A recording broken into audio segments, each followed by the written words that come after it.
నమస్తే, welcome to Suman TV. నేను మీ Suman TV Usha. October మాసానికి సంబంధించి 12 రాశుల వరకు అసలు ఏ విధంగా ఉండబోతుంది, ప్రత్యేకించి కన్యా రాశి వారు ఏ ఏ విషయాల్లో జాగ్రత్తలు వహించాల్సిన అవసరం ఉంటుంది, అండ్ దాంతోపాటు ఏవైనా పరిస్థితులు అనుకూలించకపోతే ఎటువంటి హోమాలు ఆచరించాలన్న వాటిపైన పూర్తి విశ్లేషణ ఇవ్వడానికి మనతో పాటు సురేష్ గారు ఉన్నారు. ఆయన అడిగి తెలుసుకుందాం. నమస్తే సురేష్ గారు. నమస్కారం అండి ఉషా గారు. సో అక్టోబర్ మాసంతం మనం చూసుకుంటే కన్యా రాశి వరకు అసలు ఏ విధంగా ఉండబోతుంది అంటారు? ప్రత్యేకించి వ్యాపార రీత్యా, ఉద్యోగ రీత్యా అండ్ దాంతోపాటు హెల్త్ వైజ్గా అందరూ అడుగుతుంటుంటారు. ఈ విషయాల్లో మాకు కలిసి వచ్చే అంశాలు ఉన్నాయా, ఇన్వెస్ట్మెంట్ పెట్టొచ్చా, వివాహానికి సంబంధించి అవకతవకలు ఏమన్నా కనిపిస్తూ ఉన్నాయని అడుగుతుంటుంటారు. అక్టోబర్ మాసం అంటేనే ఒక స్పిరిచువల్ మాసంగా మనం చూస్తూ ఉంటుంటాం. కరెక్ట్. సో కన్యా రాశి వరకు అసలు ఏ విధంగా ఉండబోతుంది? ఈ మంత్ మనకి 3rd నుంచే ఆశ్వీజ మాసం స్టార్ట్ అయిపోతుంది. ఆశ్వీజ మాసం అనగానే బిగినింగ్ నుంచి మనకి దేవి నవరాత్రులు స్టార్ట్ అయిపోతాయి. తర్వాత విజయదశమి, తర్వాత మనకి ధనత్రయోదశి, నరక చతుర్దశి, దీపావళి తర్వాత ఎండ్ అయిపోతుంది. ఆ తర్వాత బలిపాడ్యమి, అవన్నీ వచ్చేస్తాయి మనకి. ఈ ప్రకారంగా మనం అన్నీ చూసుకుంటే ఇది ఎంతో, అందులోని ఈసారి ముహూర్తాలు కూడా చాలా ఉన్నాయి. పెళ్ళిళ్ళకి, వ్రతాలకి, అవన్నిటికీ ఎంతో ఆధ్యాత్మికమైన మాసం. ఈ మాసంలో మనకి కన్యారాశి వారికి ఎలా ఉందో మనం చూస్తాం. కన్యారాశి కనుక మనం చూసుకుంటే వీళ్ళకి గ్రహస్థితి ఫస్ట్ నక్షత్రాలు కనుక చూసుకుంటే ఉత్తర 2, 3, 4 పాదాలు, తర్వాత చిత్త 1, 2 పాదాలు, హస్త 1, 2, 3, 4 పాదాలు, మొత్తం కలిసి వీళ్ళు కన్యరాశిలో అని చెప్తారనమాట. ఈ రాశిలో ఆల్రెడీ కేతు ఉన్నారు. ఇదే రాశిలో ఈసారి గ్రహణం కూడా జరిగిందని మనం చెప్పుకోవాలి. పాక్షిక గ్రహణం జరుగుతూ ఉంది.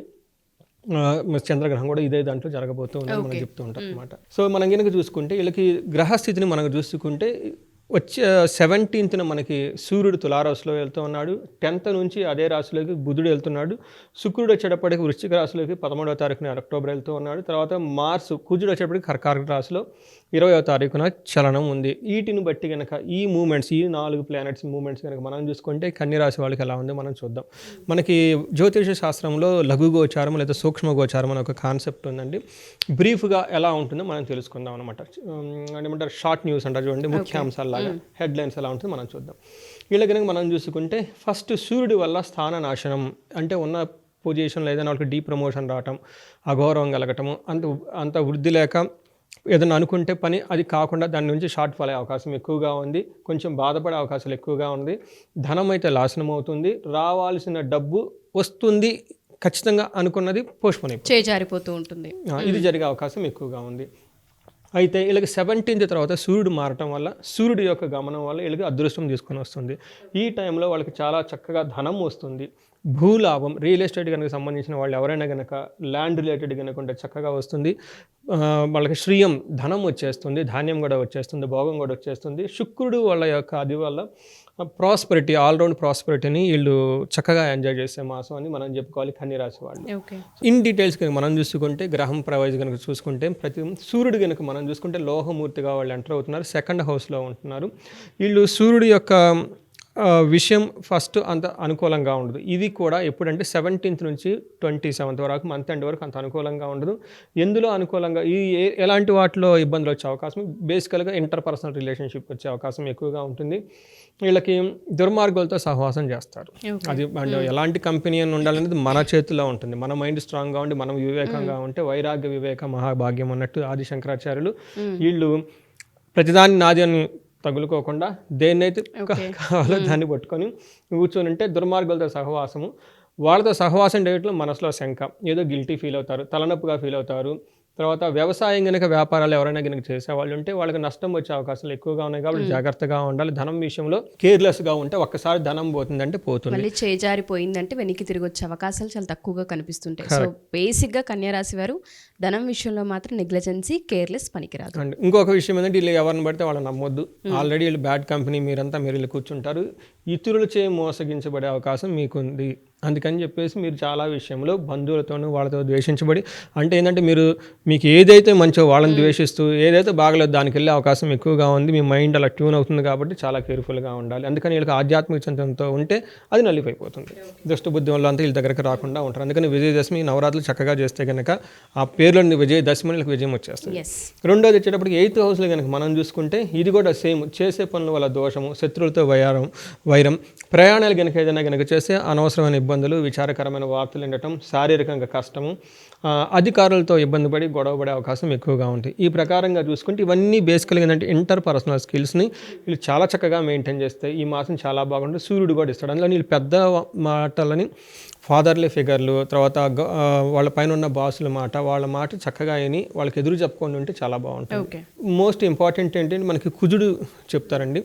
కుజుడు వీళ్ళకి 20th నుంచి మంత్ ఎండ్ వరకు చాలా బాగుంటుంది. యాక్చువల్గా సన్ ఏమేమైతే సరిగ్గా ఇవ్వలేదో ఇవి కుజుడు వాళ్ళకి చక్కగా తీసుకుని వస్తారు. వీళ్ళు కనుక మనకి కుజుడు 11th హౌస్లో ఉండటం వల్ల చాలా చాలా చక్కగా మంచి బెనిఫిట్ని తీసుకొస్తారని చెప్పాలన్నమాట. వాళ్ళకి ధనలాభం ఉంటుంది, సంతోషకరంగా ఉంటారు, అనుకున్న పనులన్నీ అనుకున్న విధంగా చేయగలుగుతారు. అది మాత్రం కరెక్ట్గా ఆర్థికంగా బాగుంటుంది. ఇష్టమైన వస్తువులు కొనే అవకాశం ఎక్కువగా ఉంది. షాపింగ్లు అవన్నీ చేసి చక్కగా వాళ్ళకి ఏమైతే ఇప్పటిదాకా బైక్ కానీ ఇంకోటి కానీ మన దీపావళి పండుగ అందరికి షాపింగ్ కూడా చేసుకుంటారు. ఈ టైంలో కనుక వీళ్ళు ప్లాన్ చేస్తే ఖచ్చితంగా కొనేస్తారు. తర్వాత వీళ్ళకి 6th హౌస్లో కూడా ఉండటం వల్ల శత్రువులపై చక్కగా ఆధిపత్యాన్ని ప్రదర్శిస్తారు. ధనధాన్య లాభం ఉంటుంది, కీర్తి ప్రదేశాలు ఉంటాయి, పుణ్యకార్యాలు చేస్తారు, నూతన వస్తువులు కొనే అవకాశం ఎక్కువగా ఉంది. అయితే ఖచ్చితంగా వీళ్ళు ఈ రాశి వాళ్ళకి మనకి స్వీట్స్ పంపించాలి, ఎందుకంటే తెగ షాపింగ్ చేసే అవకాశం ఎక్కువగా ఉంది. శత్రువులు పెడలేకుండా అంటే అన్ని విధాల అనుకూలత, పనులన్నీ పూర్తి చేసుకునే అవకాశం ఎక్కువగా ఉంది. కుజుడు ఓవరాల్గా వీళ్ళకి 70% మేలు చేస్తున్నారు. ఒకే ఒక విషయం వీళ్ళు కొంచెం జాగ్రత్తగా ఉండాలి. వీళ్ళు కూడా దుర్మార్గుల సహవాసం చూపిస్తుంది. కుజుడు వల్ల కూడాను ధననాశం అయ్యే అవకాశం ఎక్కువగా ఉంది, బంధువులతో కోప్పడే అవకాశం ఎక్కువగా ఉంది. కాబట్టి ఫ్యామిలీ మెంబర్స్తో చక్కగా ఉండి దుర్మార్గుల సహవాసం వదిలేయాలి. ఎందుకంటే మార్చి కూడా అదే చూపిస్తుంది, 2 గ్రహాలు ఆ విషయంగా చూపిస్తున్నాయి. మనకి శుక్రుని కనుక మనం చూసుకుంటే వీళ్ళకి రజతమూర్తిగా చక్కగా 2nd హౌస్లో ఉన్నారు. దీనివల్ల స్త్రీ లాభం. 8th హౌస్లో ఉన్నాడు, అది బాగుంటుంది. తర్వాత 9th హౌస్లో ఉన్నారు, ఇది బాగుంది. సో కుజుడు వీళ్ళకి వచ్చేటప్పటికి 75% మంచి చేస్తున్నాడు, ఒక 25% మాత్రం ఇబ్బంది పెడుతూ ఉన్నారు. ఈ ప్రకారంగా మనకి కుజుడు శుక్రుడు వచ్చేటప్పటికి వీళ్ళకి భోగకారకుడు, అంటే కావాల్సిన విలాసాలు మొత్తం ఇచ్చే గ్రహం ఎవరంటే శుక్రుడు. వీళ్ళకి ఈ శుక్రుడు చాలా యోగ్యతను తీసుకొని వస్తున్నాడు ఈ మంత్లో. వాళ్ళకి ఎలా ఉంటుందంటే ఇది 13th నుంచే వచ్చేస్తుంది. 13th నుంచి దాని ఎఫెక్ట్ వాళ్ళకి పడిపోతుంది. ఫస్ట్ భార్య వల్ల సుఖం, నెక్స్ట్ స్త్రీలతో ఆనందంగా గడిపే అవకాశం ఎక్కువగా ఉంది. ఎందుకంటే శుక్రుడు అనగానే భోగం, లగ్జరీ, కంఫర్ట్. తర్వాత శరీర సౌఖ్యం బాగుంటుంది, వస్త్రలాభం ఉంటుంది, ఆర్థికంగా లాభం ఉంటుంది, బహుమతులు, కుటుంబంలో వృద్ధి. తర్వాత వీళ్ళు ఏదైనా మాట చెప్పినా కానీ చక్కగా ఉంటుంది. అంటే టోటల్గా ఫ్యామిలీ ప్రకారంగా చూసినా కానీ చాలా బాగుంటుందని మనం చెప్పుకోవాలి. శుక్రుడు చాలా వీళ్ళని రక్షిస్తూ ఉంటామంటారు. దానివల్ల ఏమవుతుందంటే బంధుమిత్రులతో కలుస్తారు, హయ్యర్ అఫీషియల్స్ని కలుస్తారు, ధనలాభం కలుగుతుంది, ఆరోగ్యంగా ఉంటారు, కీర్తి గౌరవం అన్నీ కలుగుతూ ఉంటాయని మనం చెప్పుకోవాలన్నమాట. ఇంకొక విషయంలో కూడా వీళ్ళకి శుక్రుడు చాలా మంచి చేస్తున్నాడు. వీళ్ళు తీర్థయాత్రలు కనుక చేయాలనుకుంటే అద్భుతంగా తీర్థయాత్రలు చేయగలుగుతారు. ఏ సంకల్పం అయితే తీర్థయాత్రలు చేస్తున్నారో ఆ సంకల్పంతో నెరవేర్చుకుంటారు. తీర్థయాత్రలు చేసి దేవత యొక్క సిద్ధి వాళ్ళకి లభిస్తుంది. గురువులపై శ్రద్ధ కలిగి ఉంటారు. అనుకున్న పనులన్నీ అనుకున్న విధంగా చేసుకుంటారు. మిత్రులతోటి సుఖము, పెద్దలతో గౌరవ మర్యాదలు ఉంటారు. శుక్రుడు ఒకే ఒక విషయంలో కొంచెం ఇబ్బంది పెట్టే అవకాశం ఎక్కువగా ఉంది. అది కూడా ఏమవుతుందంటే శత్రువులు పెరుగుతారు. వ్యాపారంగా చేసేవాళ్ళు ఎవరైనా గుంటే ధన నష్టం వచ్చే అవకాశం ఎక్కువగా ఉంది. ధనం విషయంలో మిమ్మల్ని ఇన్సల్ట్ చేసే కార్యక్రమాలు ఎక్కువగా ఉంది. ఇది ఒక్కటే ఒక మైనస్ మనం చెప్పుకోవాలి. అదర్వైజ్ శుక్రుడు కానీ అన్ని వాళ్ళకి చాలా చక్కగా ఈ మాసం అంతా యోగ్యత ఉన్నారని మనం చెప్పుకోవాలన్నమాట. మనకి అంగగోచారం అనే ఒక కాన్సెప్ట్ ఉంది. దీని ప్రకారం మనం చూసుకుంటే నక్షత్రం వైజ్ కూడా వాళ్ళకి ప్రిడిక్షన్ చెప్పవచ్చు. వీళ్ళు కనుక చూస్తుంటే ఎలా ఉంటుందంటేనండి, ఉత్తరా నక్షత్రం వాళ్ళకి 100% బాగుందని చూపిస్తుంది. అంగగోచారం ప్రకారం చూసుకుంటే ఎలా బాగుంది, ఫస్ట్ ధనలాభం, నెక్స్ట్ రెండోసారి ధనలాభం, అంటే 50% వాళ్ళకి ధనలాభం వచ్చేస్తుంది. ఐశ్వర్యం, ఇది కూడా ధనానికి సంబంధించింది.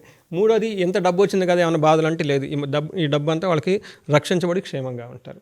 ఇది మనకు ఉత్తరా నక్షత్రం వాళ్ళు. హస్తా నక్షత్రం వాళ్ళు కనుక చూసుకుంటే అంగగోచారం ప్రకారం వీళ్ళకి చాలా బాగుంది. వీళ్ళకి ధనలాభం ఉంది, ఐశ్వర్యం ఉంది, క్షేమం ఉంది, ఐశ్వర్యం ఉంది, అన్నీ ఉన్నాయి. కాకపోతే వీళ్ళకి 24th నుంచి 30th లోపల ఒక విషయంలో మరణ భయం పడుతుంది. అంటే మరణం అంటే చనిపోవడం అని కాదండి, ఏదో వాళ్ళు బాగా లైక్ అయిన ఒక కార్యక్రమం కానీ ఒక ఈవెంట్ జరుగుతుంది అనుకున్న టైంలో అది స్పాయిల్ అవుతుంది. అది ఒకటే వీళ్ళకి హస్తా నక్షత్రం వాళ్ళకి ప్రాబ్లం. చిత్తా నక్షత్రం వాళ్ళు కనుక చూసుకుంటే వీళ్ళకి మృష్టాన్న భోజనం, చక్కగా ఫంక్షన్స్లో పార్టిసిపేట్ చేసి నైస్ ఫుడ్ని ఎంజాయ్ చేసేస్తారు. ధనలాభం చూపిస్తుంది వీళ్ళకి. మంత్ అంతా బుధుడు వీళ్ళకి సౌఖ్యాన్ని ఇస్తున్నాడు. తర్వాత కుజుడు వచ్చేటప్పుడు కూడా వీళ్ళకి లాస్ట్ 10th తర్వాత చక్కగా క్షేమాన్ని కలిగిస్తున్నాడు.